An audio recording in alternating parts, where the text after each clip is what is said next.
12. The Hope of Sir Girkar. In the time of legends, which presaged the birthing of the mortal kindreds upon Haraklan, Gazorgu, it was said, had been fallen upon by Kramak, the father of the Ida.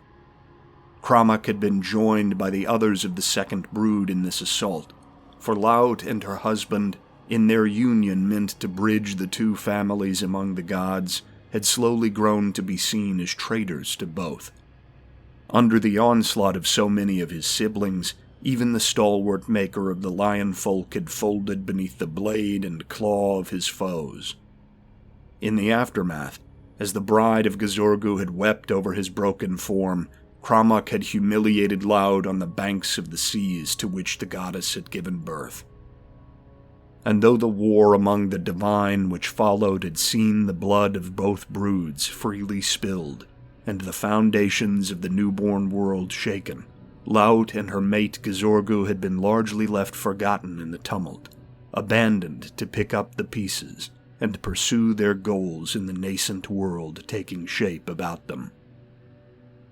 It was said by the priests of both Laut and Gazorgu that the Lord of the Sun had carried the Lady of the Sea to a beautiful span between the two arterial rivers of his chosen land, the most fertile tract in a golden region renowned for its fecundity.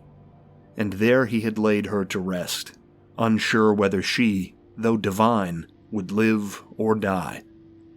This was the nursing place of Laut, and the tears and blood they shed upon it, it was claimed, had lent the banks of the rivers Igtuku and Usal their powers to so readily and easily sustain life. Even when Laut had risen anew, and the Lautani and Ug were given their forms, and the sea-mother wandered vengeful back across the waves to lead her people to their promised islands, Gazorgu had held that land between the rivers dear. And so his lineage among mortals had been birthed there, and in that sanctified place they had laid the foundations of the world's first city, in bricks dried or shaped upon those riverbanks in the light risen by their god. The stone of that span, and the rolling plains about it, had been deepest blue beneath the golden fields, its royal hue jutting up as boulder from mudbank and new-plowed field. Indeed, it was said among the lion folk that the tears of Laut had hardened there into the lapis lazuli which dominated the region, and one could not dig more than 5 or 10 feet in the lowland between the waters without hitting deposits of the stuff. Often it was run through with streams of gold, and these were said to be the blood shed by Gazorgu as he licked his own wounds won in defense of her. And these two resources, along with the rich, dark soil itself, lent the city its life. So had Sir Girkar been raised, and even now, millennia into the long decline of its kingdom, it was a sight unlike anything else on Haraklan, a marriage of water and sunlight, the cool and the warm, the old and the new. But to see any of this, ships come up from the coast had first to pass up the Igtuku. The city was visible at first as a dark yet gilded shimmer at the foot of the great beam of the Pillar of Dawn which thrust up from the city. As one drew nearer, the shape took form. The great outline of the last wall, the shield of Sir Girkar. Its construction was not unlike the first wall, great bunker complexes and dozens of feet of rebar and concrete. Gun emplacements which rotated to allow full fields of fire for the heavy armaments of the garrison. A bristling, tiered system of firing lines overlooking river or canal, where machine guns and rifle and mortar could be brought to bear. But this bastion doubled as a work of art, for its surfaces had been sealed in a rich, dark blue paint made from the dust of lapis lazuli, the royal stone, and upon its walls murals of gold shaped in the heat of the Pillar of Dawn and maintained since ancient days had been set into the fortress. The glories of elder centuries and long-dead kings were depicted there, and in the cramped triangular script of the Ug, many of the wards and texts of their faith had been inscribed for all to see. To enter via the water, one needed to pass through the vast gates of Dar Lugal, the passage of the Forever King, and it was there Berani first laid eyes on the city beyond, still perched sore on the ladder rungs of the funnel of his troopship after hours eating up the sights of the plains about the Igtuku. But the mighty gilded canal gates were already flung wide to greet them, and the blue battlements about it fluttered with both the teal banners of the Duumvirate and the golds of Gunug. As their transports rolled single file onto the miles-long expanse of the gilded canal through the heart of the city, the gathered sailors and soldiers of Lautan were greeted to a sight which had changed but a little over the past 8,000 years. Surgirkar was not a tall city, but rather a sprawling one, for its breadth was near 50 miles between the east and west canal gates. Its brick was either solid lapis lazuli in the wealthier districts of the upper city, or painted thick with the blue hues of the stone in the lower. Its population dwelt in low 2- or 3-floor compounds populated by extended clans and families, not unlike the Lautani. These, like the homes of their island cousins in the Duumvirate, were built around shaded courts and pools, often interconnected with the family dwellings about them by bridge or balcony. Every home place formed a sort of fortress in the minds of the Ug, and their entryways evoked modest gatehouses. The streets between them were shadowed and cool, both because of the packed layout of the dwellings and also due to awnings, which kept the inner roads from baking in the height of day. Those narrow pathways, which allowed no vehicles beyond the waterways, were of yellow or gold-glazed brick dark with age. Goat or camel-drawn wagons were the largest things one could expect to see upon them, but that day there were no beasts to be found save pets or strays darting about ankles. The crowds of Surgirkar, likely, Berani guessed, swelled by hundreds of thousands from the dense farms and towns of the surrounding countryside, had lined the gilded canal to see them in. As the fleet's contingent pressed westward up the waterway and towards the core of the city, the lion folk chanted and sang and waved. Rooftops hosted gardens which spilled green or pink or lavender over the battlements of houses, and like the streets, these too were alive with motion. Lautani flags were unfurled from the eaves, and children were held aloft by mothers or grandmothers to see the ships as they passed.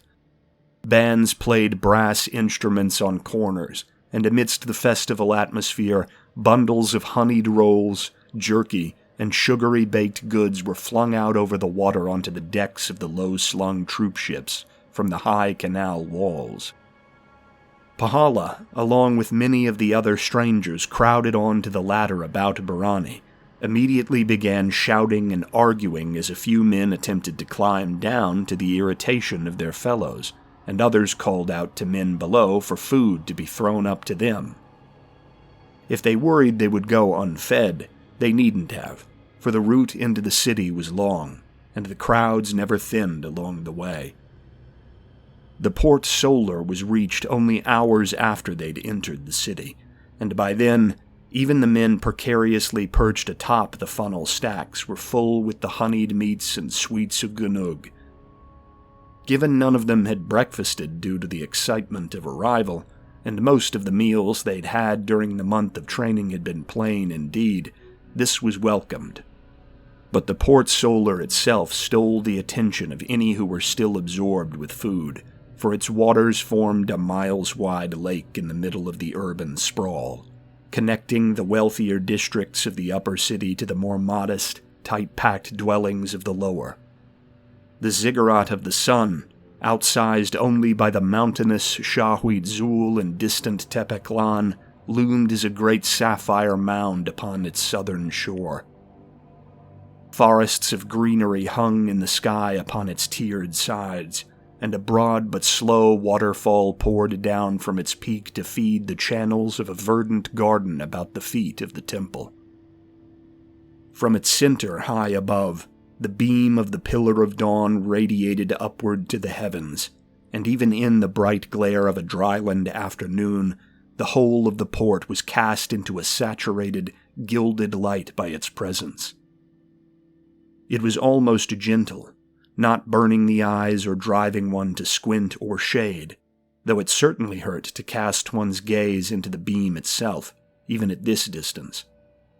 There had also come over the observing Lautani a warmth both suffocating and pleasant, not driving one to pant or chafe at clothing or fur, but embracing the foreigners with heat's comfort void of its ravages.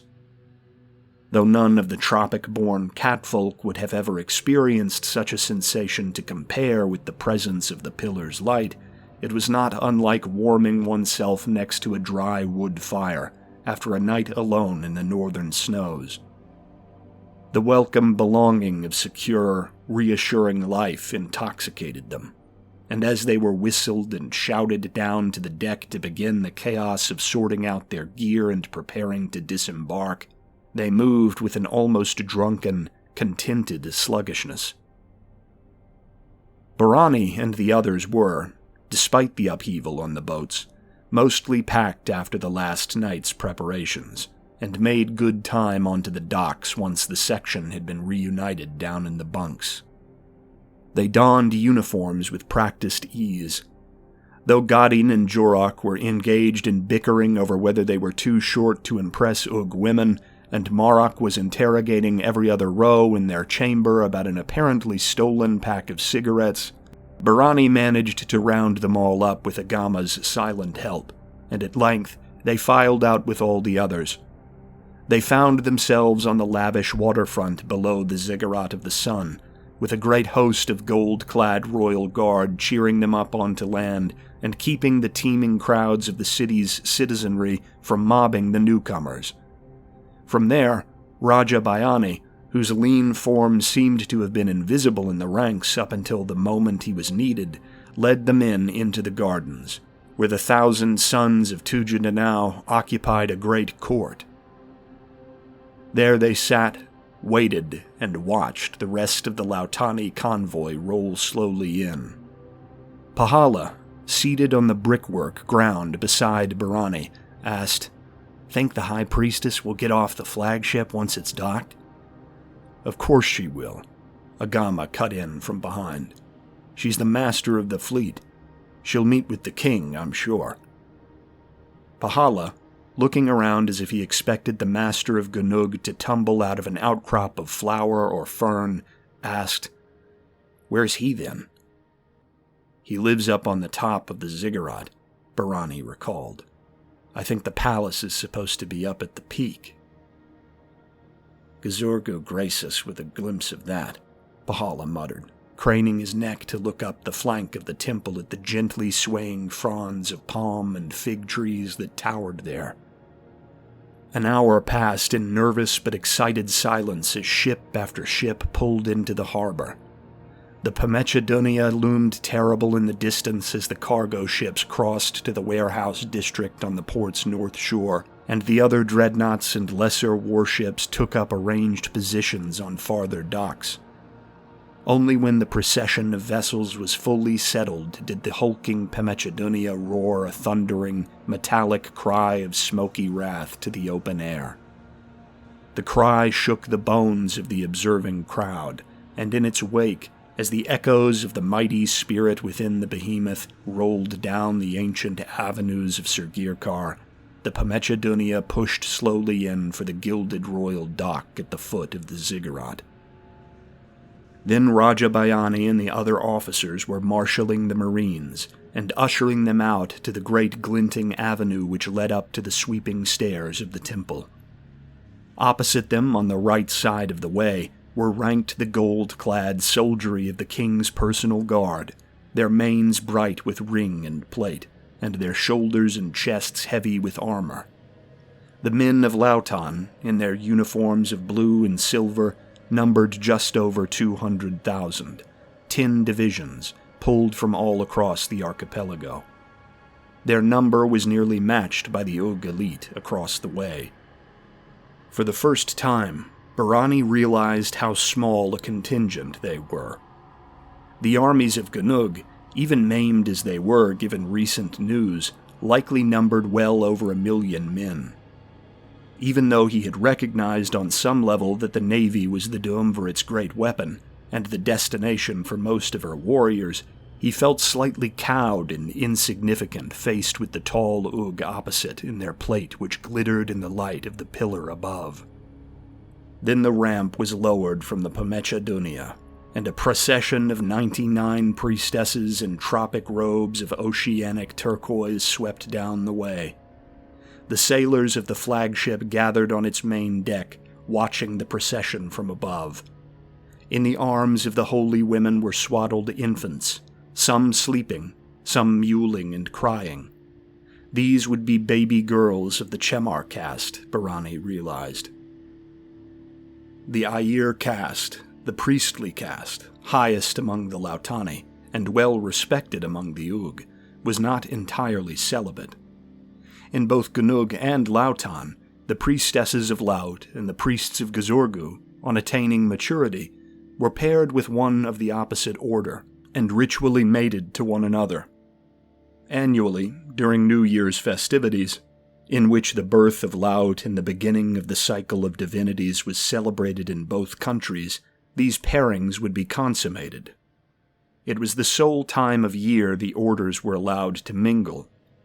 The children resulting from these unions, given over to Gazorgu's priests when male and Laut's priestesses when female, found one of two fates. Depending on the tide or arc of the sun at the moment of birth, they either rejoined their priesthoods to be raised as acolytes of the revered Air caste, or else became Chemar, the claimed. It would not be precise to term the Chemar caste lowborn, because in the eyes of the priesthoods of the gods, they were blessed. But they were never named, and were never allowed to reach adulthood. The Chemar were seen as belonging to the gods, and while they lived comfortably as revered guests so long as the priesthoods kept them, their fate was sealed from the moment of their coming into the world. The gods knew and kept their names, and the priesthoods knew that, upon escaping the mortal coil, these youths would become the feared and revered handmaidens of Laut, or watchmen of Gazorgu. The younger a Chemar caste boy or girl was at the time of offering, the greater was the swelling of the power of Gazorgu or Laut, and the mightier the spirit born of their blood would be. The priestesses formed an orderly phalanx and turned to watch. A hush seemed to fall over the distant singing and cheering crowds of Sirgirkar, as if they sensed the divine at work in their midst. A dark-furred, tall, almost painfully thin Lautani woman clad in flowing sapphire-laden silver scales swept down after them. Her shimmering dress fell low and wide, the subtlety of her quick motions making it seem as if she drifted aloft on the smoothed wood of the ramp. In her arms, too, was an infant, perhaps fruit of her own form, or perhaps some other priestess's. A high diadem, formed of two gigantic crystalline shark's teeth plucked from some monster of the lightless depths, and jingling with subtle chimes, lent the ethereal woman yet more height. The storm-dark oceanic eyes of her stern face seemed to burn with the pillar of dawn's reflected flame. Isyana had once been her name, a child of lost Hurabaya on the mainland far away south, where after long millennia of back and forth, the Sholoshaishans now ruled. Berani remembered having heard his father read that in the papers out of Besipalabuhan long ago. Now, only she likely thought of herself with that name. She was High Priestess of Laut, one of the two masters of the Duumvirate. Her signature of rule, chosen upon her selection by the conclave in the Temple of the Sea all those years ago, was South Sea Leviathan. Then low, rumbling horns built into the walls of the Ziggurat of the Sun hummed into life, and Berani, whose attention had been wholly on the flagship and its contingent of holy women, turned for the sweeping stairs of the temple. And down it strode he who could be only the King of Gunug, at the head of 99 priests of Gazorgu in their blue or gold robes. Flanking the stairway were yet more of the royal guard, and they held their rifles out before the king in supplication as he passed. The king was armored, as were his guards, but there was not 1 inch of mane or face visible behind the glowering helm and corded rings. Like a gem-encrusted golem of solar metal, his broad form seemed without flaw, framed by flowing cape of royal blue, and it was easy in that moment, in the shadow of Gazorgu's greatest holy site, for Berani to believe he could stride then and there through the gates of the city and break the legions of Harakwe on his own. Shamat the 12th, descended from the very blood of the god of the sun, stood before them. Just as the high priest and priestess were the representatives of Gazorgu and Laut in the Isles, the king and queen of Gunug headed the orders of the gods in the land of the lion folk, and Berani felt as if he looked through time upon the maker of the Ug himself. And the king bowed low before the high priestess, who returned the gesture, the Lord of the Sun and the Lady of the Sea, standing before one another like some scene from a temple mural. The Leviathan tenderly handed the Chemar-caste child she bore over to the king, who took the infant with silent reverence.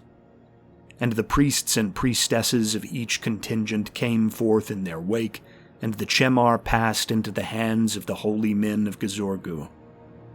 Then, as quickly as it had begun, and without a word having passed between either order, each group bowed once more before the daughters of Laut withdrew to their vessel to prepare for the coming siege. Then the king of Gunug motioned the royal guard across the avenue into order, and they formed up on the causeway proper. Raja Bayani and the other Lautani officers were shifting their men in the same way, both the Ug and Lautani columns now facing the stairs of the Ziggurat of the Sun. King Shamat and the chosen field marshal of the Lautani expeditionary force, Raja Senjata, master of the largest marine-yielding province on mighty Banting, removed gauntlet and glove and shook hands as equals. Then they began to climb the steps to the temple, and their men followed after them. Suddenly, it made sense to Berani, the departure of High Priestess Isyana and the exchange of the Chemar offerings. Priestesses of Laut were not permitted inside the temples of Gazorgu, and vice versa, unless the new year were dawned.